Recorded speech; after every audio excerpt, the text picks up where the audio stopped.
All right, who doesn't love the grocery store? So this is something that I want to share with you because this is an interesting story. So a woman wrote about this in Scary Mommy, and she said how her parents' grocery store of choice growing up was Aldi. And so that carried over to her. Smart parents. As an adult. And she kind of felt isolated because she thought that she was the only one who had this just massive obsession with Aldi. But no. She found that there were other people like her. There are Aldi super fans, and they know exactly what the Aldi, it's called the Owl of Shame Facebook group is all about. That's where she found her tribe. And I guess that's in the front of the store. There are all these random items that you can purchase. And that's the Aldi. You know what I'm talking. Kelly, you're nodding your head. That's the Owl of Shame. Facebook group. So I am a groupie. This community is so popular. They have online merchandise like pajamas. And this is the most interesting thing. Apparently there is an Aldi call. It's a call. And you yell out, call. And oh, that's how it goes. And if you're in the store, people will answer you back. Like they know exactly what you're talking about. But also online, this is a place in these Facebook groups where people encourage each other. And say you're going through something hard, maybe like chemotherapy, and people will talk about what they just purchased at Aldi that maybe made them feel better. It's a family. It's a family. It could be a candle, and it just perked up your day. But it made me think about this grocery store nostalgia that we probably all have. For me, it's not Aldi, but I wondered what it was for you and if it brought back any memories of you growing up shopping in a grocery store. Giant Eagle, I will have to say, going to the deli specifically, I don't know if they do it anymore. And if they don't do it, I think we need to bring it back. Whenever you would go to Giant Eagle and you were little, they would give you deli meat. And I don't know if this was like a Pittsburgh, yes. So whenever we were in line waiting for like our Isley's chipped ham, my mom would always step up. And I don't know if it's because like we went to the same place and it was the same guy, but I always remember this friendly older gentleman handing me like a slice of cheese or a piece of ham. I don't know. I'm sure this stopped because Giant Eagle right now is like sending out a memo like, can we stop giving away the meat? But in 1993, when I was going with my mom and probably being feral and she was trying to get me to calm down. Any place I'm in for a sample. Yes. And whenever they're giving away fresh slices of cheese, it's a good day. That's a good day when you get to What was your grocery store? It was shopping in the cereal aisle, because for us going to the grocery store, that was a good day when we had a full refrigerator, just because we grew up a little poor, but it was fine. You go to the grocery store, you're in the cereal aisle, and you get to pick out the brand name cereal. Like you got the Sugar Smacks. They weren't just like the Sweet Puffs. That was a great day.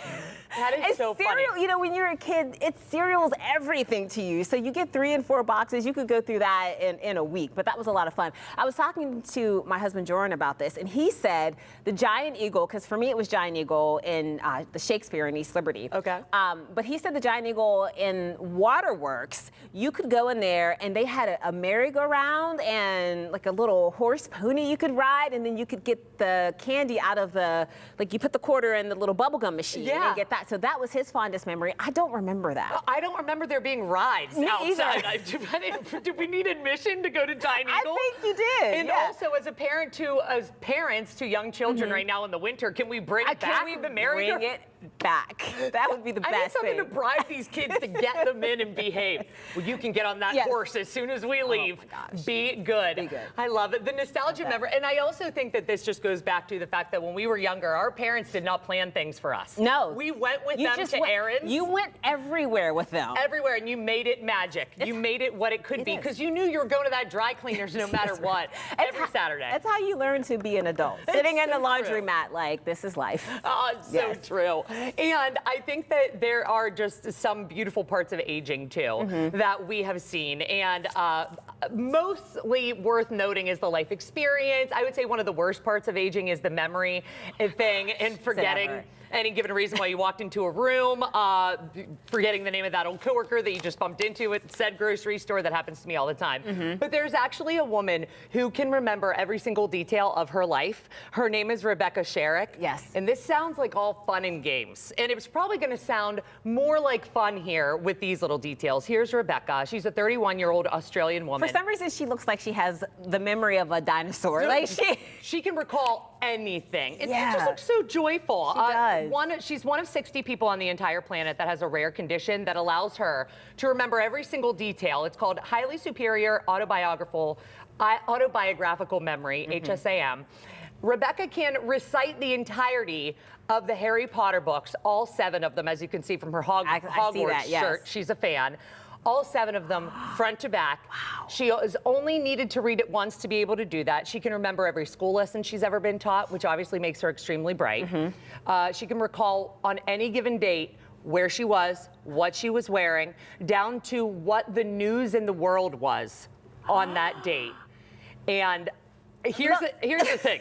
She's come out publicly as of late saying essentially this sounds like all fun and games, but this is actually very much a medical condition that is not a fun one to live with because she has these flooding flashbacks that come to her at any given time.